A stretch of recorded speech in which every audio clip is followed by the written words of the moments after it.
السلام الله عليكم ورحمة الله وبركاته داود يالكو سو دوادا برنامج كبريدا صوبان oo hadaan oo kale aad ka daawatiin TV-ga caalamiga CNN wuxuu nagaga imaanaya xarunta dhexe ee TV-ga magaalada Nairobi waxa barnaamijka maanta inoo socodsiin doono Rabbi Aduraale ka noqda anigoo Maxamed Nuur Suga barnaamijka Barida Suban saak waxaad ku daawan doontiin qodobo ay kamid yihiin madaxweynaha Jamhuuriyadda Federaalka Soomaaliya Mudane Maxamed Cabdullaahi Farmaajo ayaa bogaadiyay howlgalka ay sameeyeen ciidamada amniga gaar ahaan qaraxii dhawaan ka dhacay Muqdisho iyo sidii u badbaadiyeen dadkii shacabka ku waxyeeloobay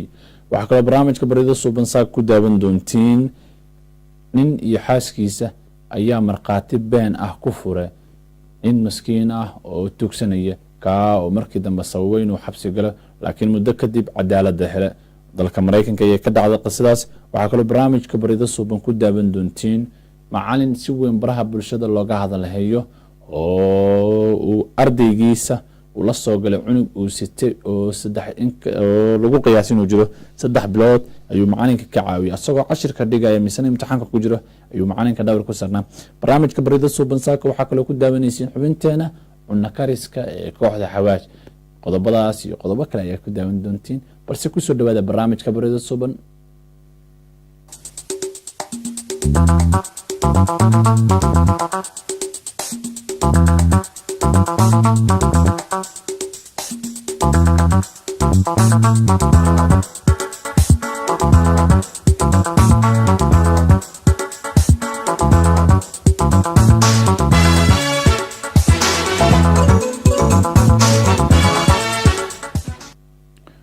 ومعلمة ثلاثة تاريخ دكو بيجن تاريخ شن بيش سدحاد لبضة كم سجالي طبعا ك سواح وناكسن ملكست يسكستو موقع ينسو جاريو مدحوينها الجمهورية الفدرالية الصومالية محمد عبد الله فرماجة يا بوغادية هذه كلمها وناكسن كقاتب بدبادين تيو غرغاريستا dadkii shacabka ay dhawaan qaraxii ka soo gaaray magaalada Muqdisho madaxweynaha Jamhuuriyadda Federaalka Soomaaliya Mudane Maxamed Cabdullaahi Farmaajo ayaa xalay kulan la qaatay howlwadeennada caafimaadka hay'adaha amniga iyo kuwa gurmadka degdega ah ee maamulka gobolka Banaadir iyo mas'uuliyiin kale ay ku jireen wasiiro Mudane Maxamed Cabdullaahi Farmaajo madaxweynaha Jamhuuriyadda Soomaaliya ayaa ku bogaadiyay hay'adahaasi kaalinta ay ka geysteen gargaaridda loo fidiyay dadkii berimaadka ahaa ee ay sida waxushnimada ah ay argagixisada al-shabaab ugu la eegteen qarax madaxweynaha Jamhuuriyadda Federaalka Soomaaliya ayaa ku buuriyay dhammaan dadkii ka soo qayb galay kulanka oo ay muujiyeen isku duubnida ayna u istaageen sidii loo ciribtiri lahaa kooxda nabadiidka ah iyagoo oo wada shaqayn buuxda la yeelan doona laamaha amniga wuxuu sheegay madaxweynaha Jamhuuriyadda inay tahay wax ku dayasho mudan in la badbaadiyo shacabka magaalada Muqdisho wuxuu sheegay in shacabkuna uu ka codsaday inay la shaqeeyaan hay'adaha laamaha amniga u qaabilsan ee gobolka Banaadir Xamse Maxamed Cabdi gudoomiyaha gobolka Togdheer ayaa maalinimadii shalay shir jiraad uu qabtay wuxuu kaga hadlay xaaladda guud asagoo sheegay in gobolka ay jiraan biyo la'aan soo fosaartay wariyahayna Saadaam Ilkacase ayaa qodobkaasi inuu eegayo saaka barnaamijka Barida Suban barasaabka gobolka Togdheer oo maanta kun warbaahineed ku qabtay xafiiskiisa magaalada Burco ayaa waxa uu ka hadlay xaaladda guud ee gobolka waqti xaadirkan gudoomiyaha gobolka Togdheer Xamse Maxamed Cabdi waxa uu sheegay xaalad biyo la'aaneed ee ka jirta deegaanada hoos yimaada gobolka Togdheer geesta kale gudoomiyuhu waxa uu dhaliil u soo jeediyay hay'adaha kala duwan ee maxalliga ah iyo kuwa caalamiga ah ee ka howlgala gobolka Togdheer kuwaas oo ay ogeysiyeen xaaladda biyo la'aaneed ee ka jirta gobolka Togdheer balse ilaa hadda aanay ka jawaabin barasaabka ayaa fariimo u diray hay'adahaasi waxaanu yiri ugu yeedhay saxaafadda inaan ka iclaamino runtii xaalad biyo la'aaneed oo ka jirta gobolka Togdheer boqolkiiba waxaan oran karaa 60 ayaa gobolka waxa ka jirta biyo la'aan baahsan waxa jirtay 12 bishii January inaan halkan isugu yeedhnay dhammaan hay'adaha ka howlgala gobolka Togdheer anagoo la socodsiinay xaaladda biyo la'aanta ee soo food saartay meelo badan oo kamid ah gobolka Togdheer oo runtii xaalad adag oo biyo la'aan ay jirto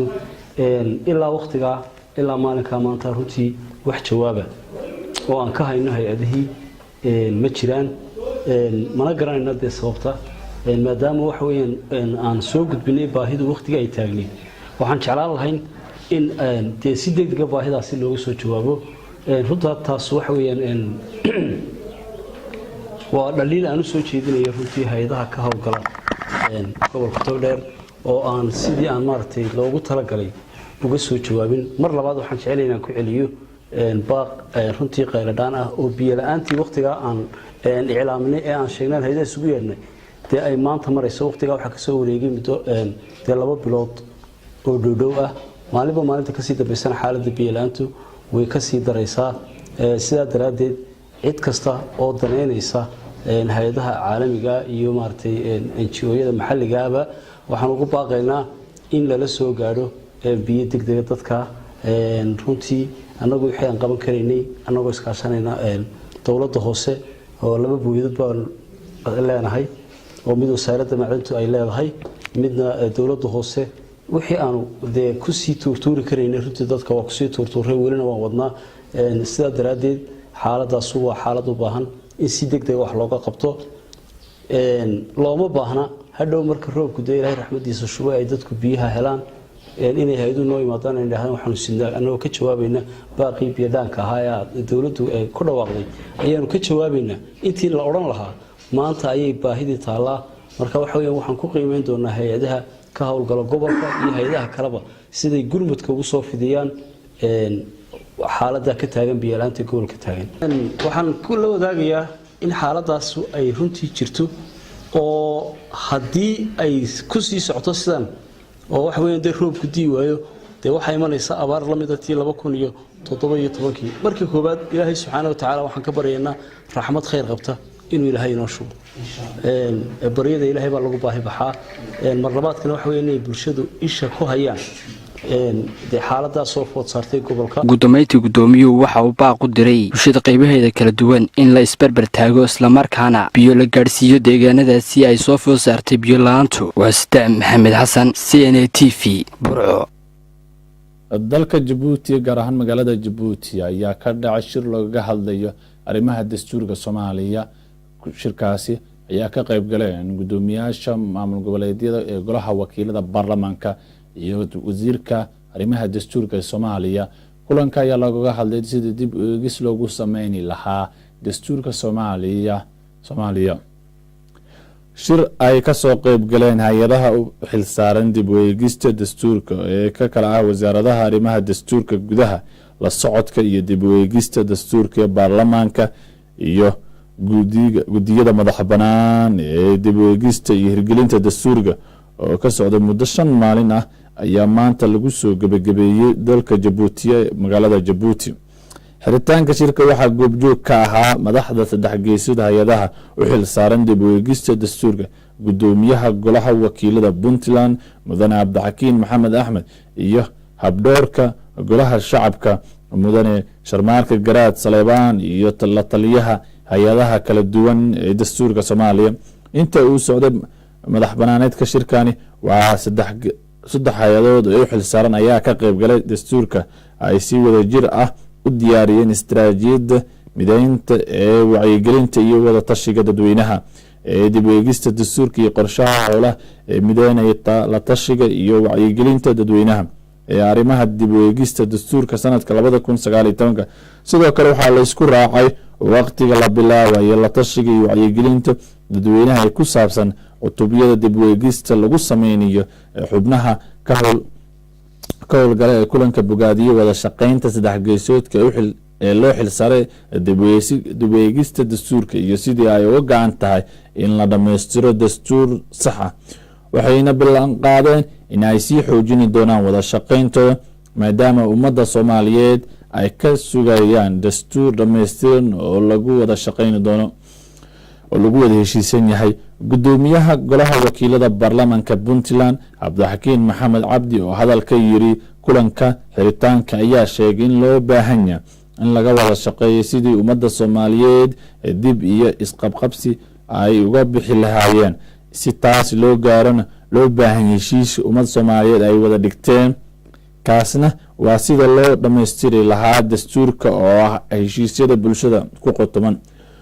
gabagabadii waxaa lagu ballamay in la bilaabo ololaha wacyigelinta iyo la tashiga dadweynaha oo dib loogu soclinayo afkaartooda iyo sida dib u eegis gaar ah loogu sameyn lahaa cutubyo dib u eegis loogu sameyn lahaa bisha Maarso ee aan ku wada jirno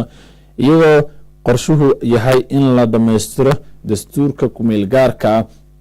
sanadkan gudihiisa maadaama uu dastuurka Soomaaliya uu in muddo ah uu ahaa mid kumeel gaar ah hase yeeshee dowladda uu hogaaminayo madaxweyne Maxamed Cabdullaahi Farmaajo ayaa ka go'an sidii ay u dhameystiri lahayd in sanadkani 2019 wali waxa daawanaysiin barnaamijka Baridda Subax haatan magaalada Gaalkacyo xarunta gobolka Mudug waxa ka socdo howlgal ay wadaan ciidamada amniga gaar ahaan kuwa Puntland kadib dilkii gabadhii yareed ee 12 jirka ay u geysteen koox arxamaya dara ah kuwa oo markii dambe maxkamad la soo taagay hadaba Gaalkacyo maalmihii ugu dambeeyay waxa ka socdo howlgal si gaar ah ciidamada xasilinta gobolka Mudug ay wadeen wariyaheenna Nimco Maxamed Fiyoore ayaa inoo eegayso warbixinta howlgalka ciidamada amniga waxaa magaalada Gaalkacyo ka socda howlgallo lagu sugaya amniga isla markaasina lagu sameynayo xaafadaha magaalada Gaalkacyo howlgalkani ayaa badanaa waxa lagu soo qabtay dhalinyarada magaalada Gaalkacyo oo kooxa isku abaabulay iyo sidoo kale gawaadhida loo yaqaano mooto bajaajta isla markaasina loo sameynayo diiwaangelin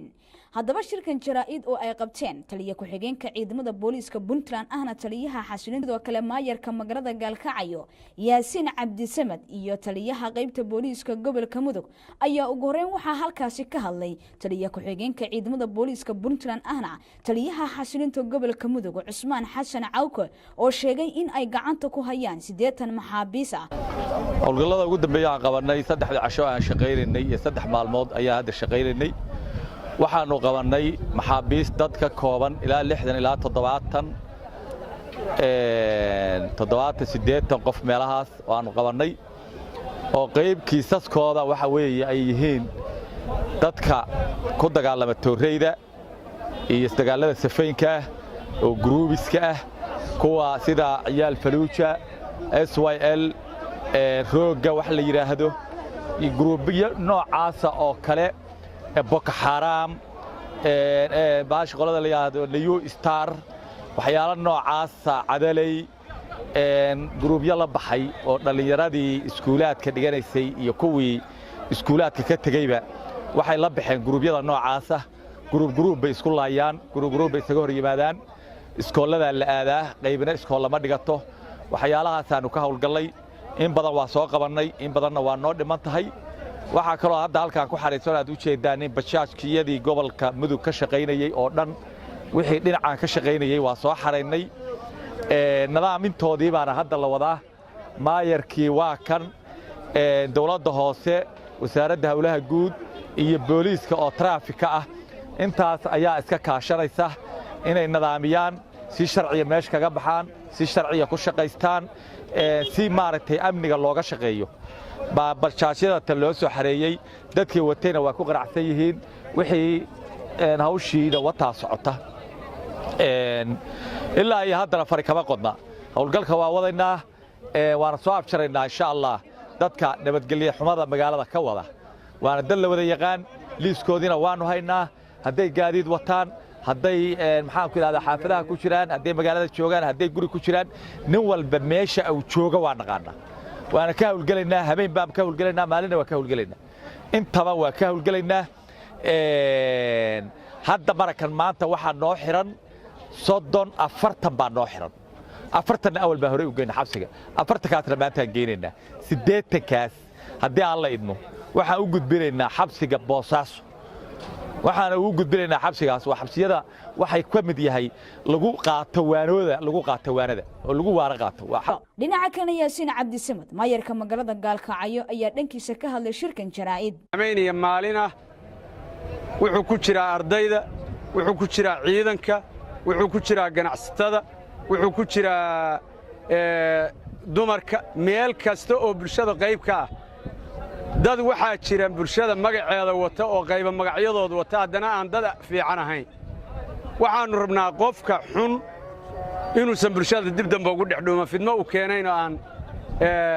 dhibaatada dambe uga imaan in badan baa dadku waxay yidhahaan dawladdu may wax qabato markii dawladdu wax isku daydana kacdoon iyo buuq iyo reematun iyo qaylaa la bilaabaya marka duduma in la dugsada iyo in la dareensada iskuma laha reer gaalkacyood waxaan leeyahay magaaladan waa la xasilinayaa gacan adag baa lagu qabanayaa dawladnimadu waxaa weeye waa in gacan adagna wax lagu qabto gacan dabacsanna wax lagu qabto qofka wanaagsani waa inuu helaa access uu ku noolaan karo oo ku nabadgeli karo oo ku shaqaysan karo oo wax ku baran karo ardaalkuna waa inuu helaa gacan adagoo lagu qabto ugu dambeyntii waxaa shirkani soo xidhay taliyaha qaybta booliiska gobolka mudug uguna baaqay inay shacabka kala shaqeeyaan ciidamada sugidda amniga magaalada gaalkacyo si magaalada gaalkacyo xarunta gobolka mudug loogu soo dabaalo amni maalmahanna waynoo jeedoono shaqadaasaanu wadnaa shaqadaasoo ay kaliftay sababihii ka dhacdhacayay maalmahanba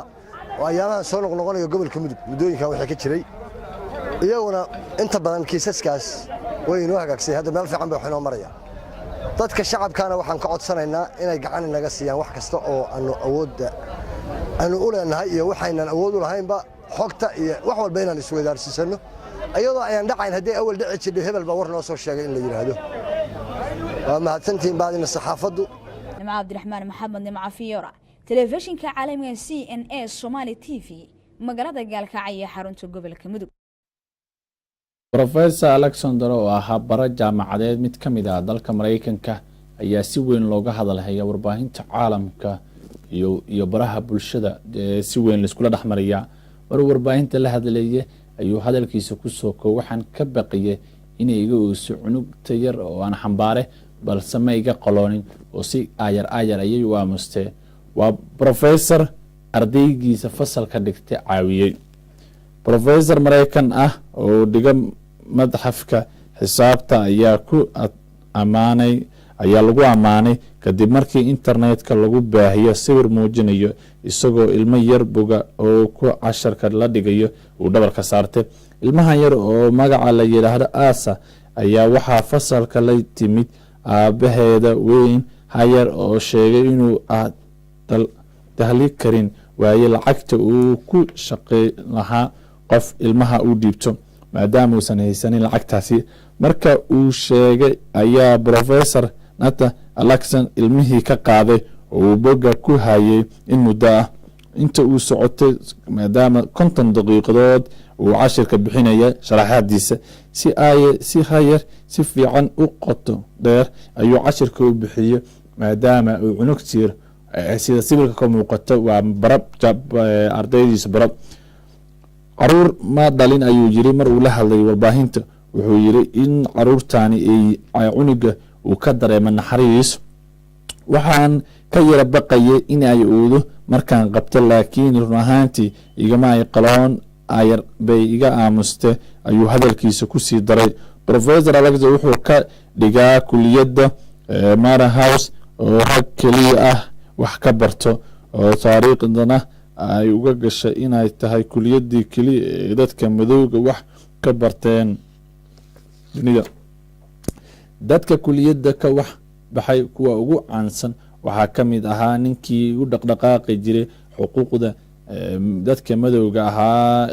dalka Mareykanka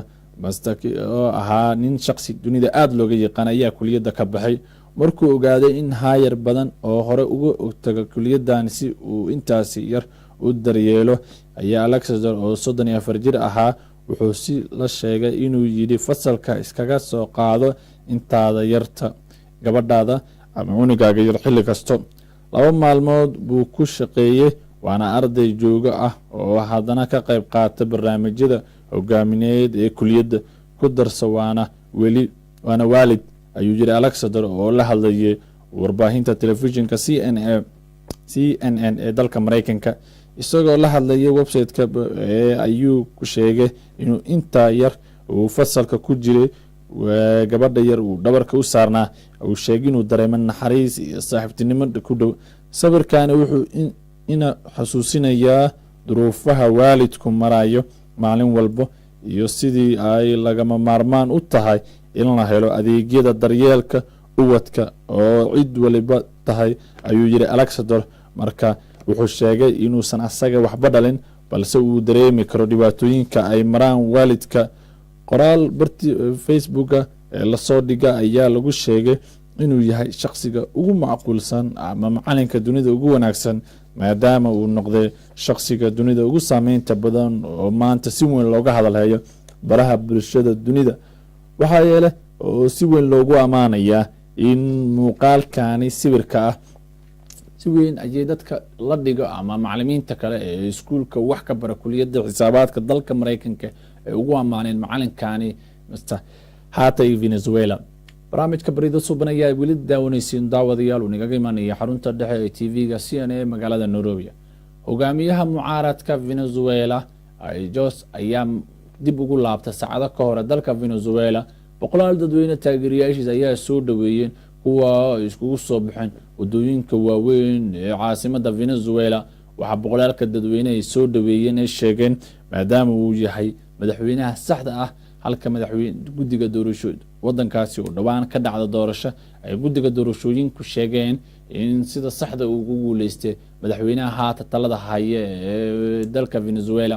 haddaba aan daawano sida qoys loogu soo dhaweeyey markuu dib dalka dibadiisu safar uga maqnaa taa uu kulamo la soo qaadanayay hogaamiyaasha ay ka mid yihiin waa madaxweyne ku-xigeenka dalka maraykanka hogaamiyaha brazil iyo hogaamiyaal fara badan oo caalamka hogaamiyahani sheegtay inuu yahay madaxweynaha ku-meel gaarka ee dalka venezuela ayaa taageersan dowlado badan halka ruushka iyo garabka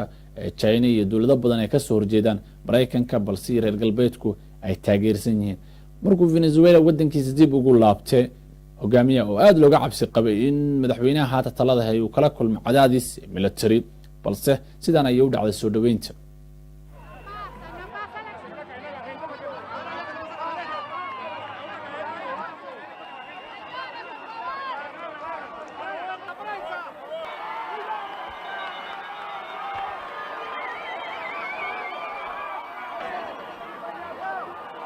Yo pude entrar a Venezuela gracias a ustedes, a su movilización y en toda Venezuela.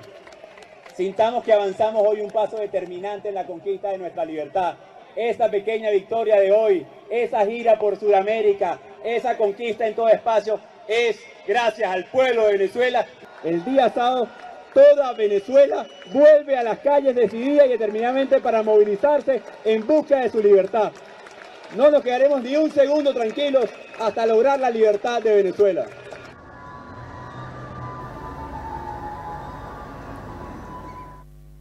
ciidamada ammaanka dalka tanzania ayaa xabsiga u taxaabay 65 dadka ku daaweeyo daabadhireedka kuwa uu aaminsan in la dilo dadka cadcad gaar ahaan kuwa qaba xanuunka maqaarka ah waxay sheegeen in ciidamada ammaanka booliska dalka tanzania ayaa xabsiga dhigay 65 falafalo oo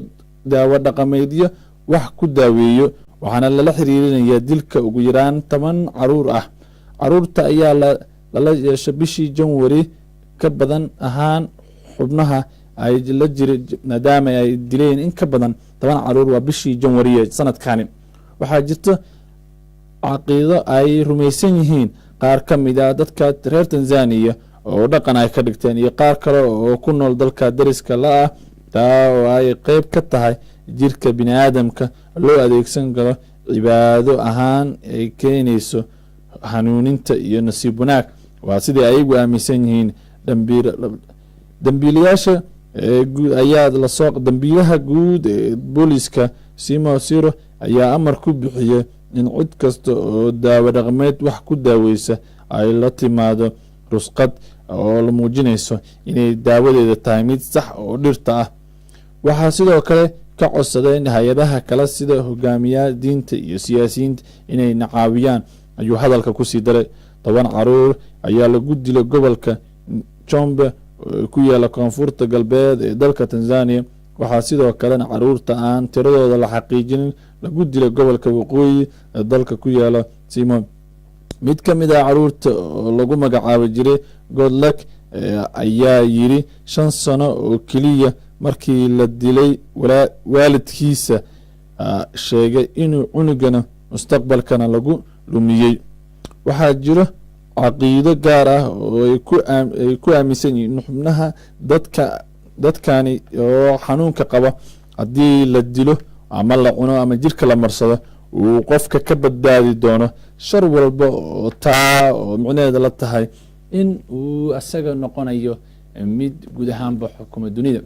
ama nasiib wanaagsan uu helayo. balse magaalada burco ee gobolka togdheer dadka ku nool xaafadda 27 May ayaa ka cabanayo xaalad nolol ee hadda ku jiraan maadaama ay sheegeen inaysan haysanin adeegyada aasaasiga u ah ee aadamaha.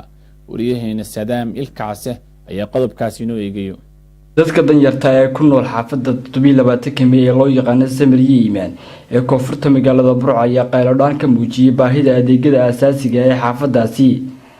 dadweynaha xaafadaasi ayaa iskugu jira dad laga soo raray magaalada Burco iyo qaar ka mid ah dadkii abaaruhu saameeyeen ayaa ka cawday in muddadii ay deganaayeen goobtani aan helin adeegyada aasaasiga ee caafimaadka, waxbarashada iyo guryaha ay degan yihiin ismayaashoodu kooban yihiin. xaafadda la yiraahdo 27 May ama Samir Yimaanba xaafadda waxaan deganayn 4 sanadood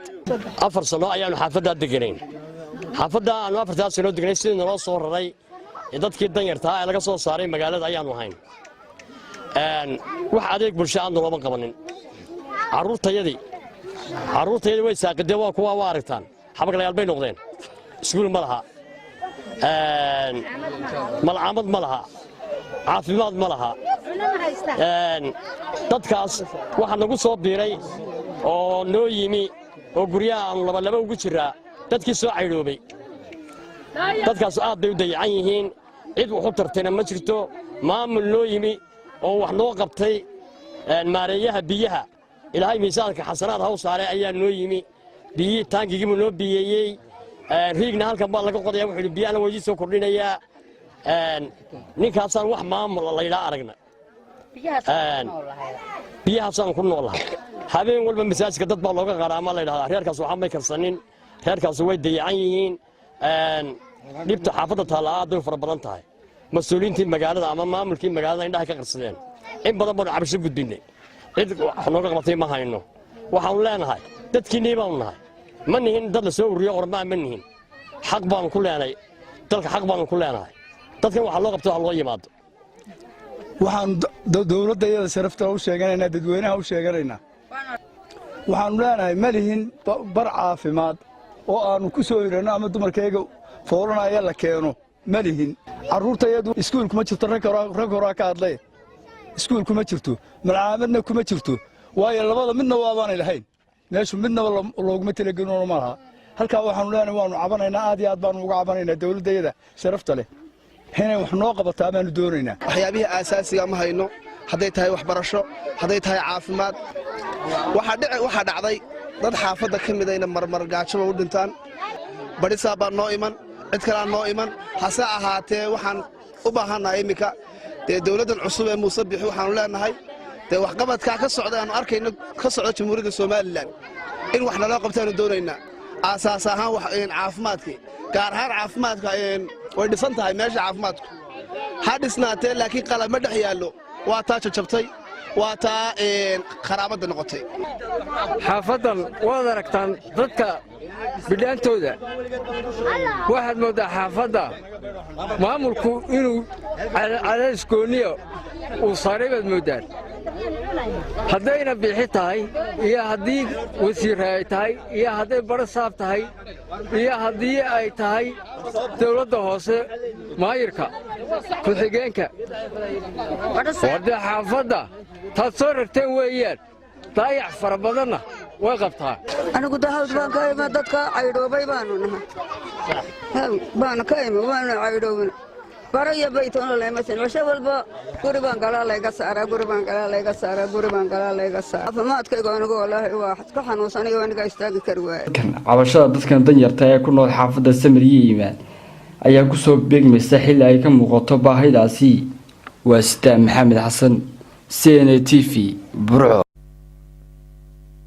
sheeko xiise leh ayaa noo soo socota. nin iyo gabadhiisa oo nin maskiin oo tugsanaya dalka Mareykanka ku hafray, balse qadar adeega bulshada ayaani doonaa waxaan iskugu soo laaban doonaa xubinteena cunnada iyo sportska taa oo aan ku falaqayn doonaa ciyaarahii ugu dambeeyay iyo kuwa caawa la sugayo inuu dhaco balse qadar adeega bulshada kadib ayaan iskugu soo laabanayna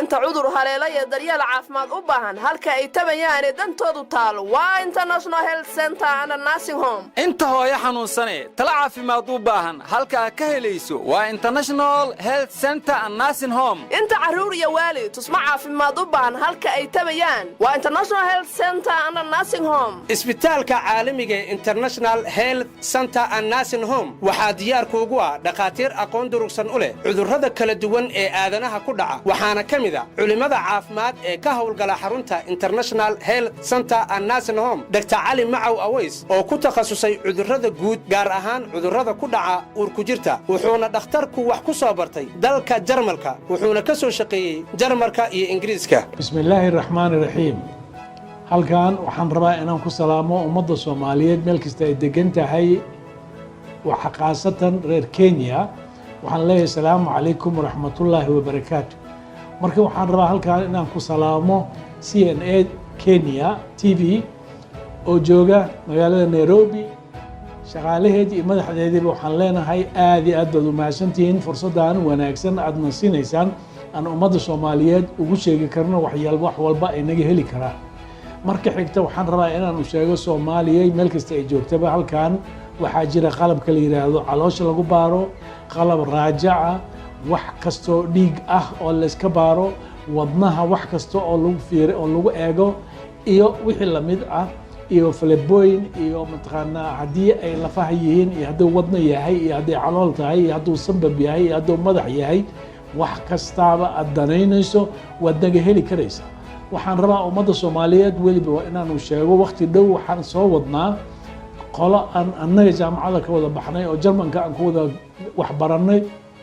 ayaan keeni doonaa waxaan rabaa inaan halkaan ku sameeyo IVF ka waxa la yiraahdo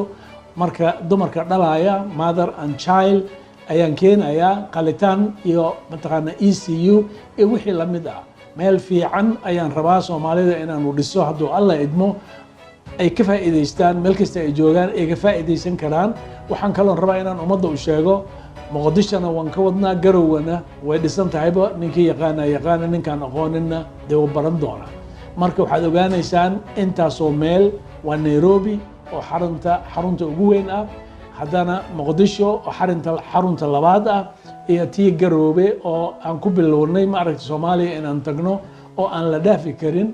magaalo aan la ilaawi karin aan ahayn waxaan rabaa inaan sheego ummadda Soomaaliyeed meel kasta ay joogaan inay meelahaas oo dhan naga heli karaan waqtiga in heli karaana waa sheegaynaa laakiin waqti xaadir waxaan joognaa Nairobi International Health Center and Nursing Home shaybaaro dhameystiran ayaad ka helaysaa waxa uu ku yaalaa xaafadda Islii wadada 12aad ka soo horjeedka Hotel Moonlight dabaqa koowaad wixii faahfaahin inta dheer kala xiriir ciwaanada shaashada xaskaygu waxay rabtaa gacmahayga inaan ku dilo macquul ma tahay midaas farxadeyda ku jirta ma waxaana tortaagan tahay weliba adigoo og inuu salan yahay waxbana kuu qaban karin soo bax araf soo sheeg aabbaha yimid soo bax aniga meeshada ii soo dhaafno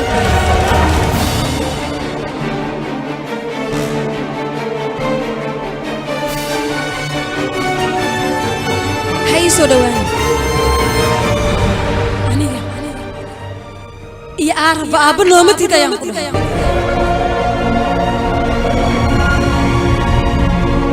hooyadii adiga ayaa dishay kuma raacana iska bax gabadheeda maxaa ku hadlaysaa adiga wax dhagaha ku dhacay ayaan ku hadlay dunida waxaa ugu daran qof naftaada aad dhiibaysa misna kaa fogaanay waa idin baryahay soo duceey naagteeda inay igu fogaata ma rabo waa idin baryahay soo duceey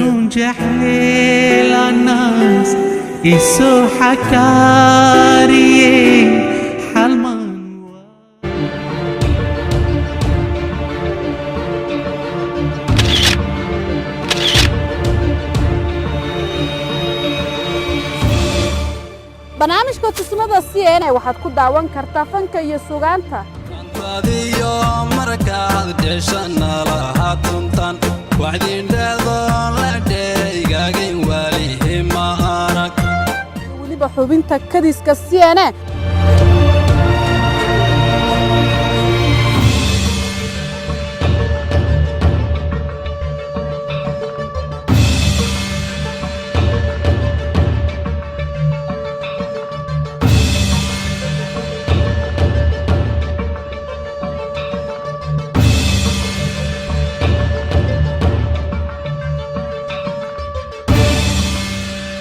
waxaad kala socon doontaa maalin kastoo Isniina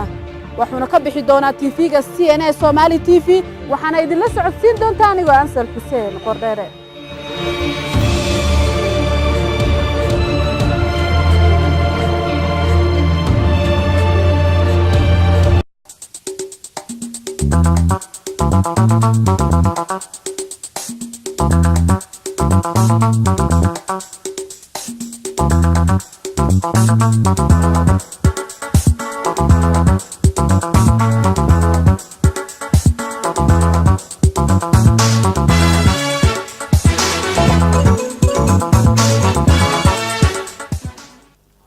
isku soo laabasho wanaagsan weli waxaad daawanaysan daawadayaal barnaamijka barida suuban oo nagaga imaanaya xarunta dhexe ee TV-ga CNN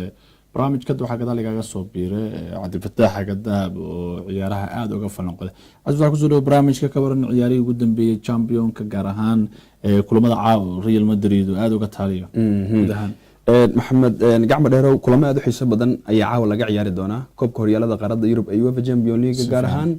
kulanka aadka loo quudareynayo daawashadiisu dadka ciyaaraha aadka u falanqeeya jecelna inay daawadaan ay wada sugayaan waa kulanka dhexmaraya naadiyada Ajax iyo sidoo kale naadiga Real Madrid dabcan kulankaas wuxuu ka dhici doonaa garoonka Santiago Bernabeu oo markaasi naadiga Real Madrid ay leedahay marka Real aad uga taala waayihii ugu dambeysay tusaale ahaan markii la soo qaato labada kulan ee ugu dambeeyay la yeelatay Barcelona la yeelatay aduma in la durduriyo Real dabcan maxamed si uu ugu dhigmi kartaa si kale caawa falgalka ay sameyn karto muxuu yahay dabcan si kale loo qaadan karaa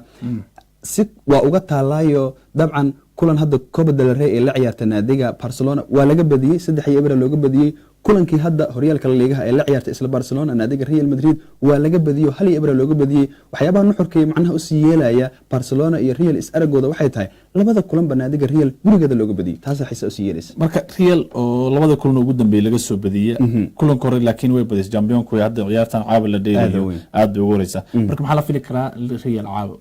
si marka loo fiiriyo kulankii hore waxay kaga soo badisay naadiga Ajax garoonkeeda Amsterdam Arena 2-1 ay Real ku soo badisay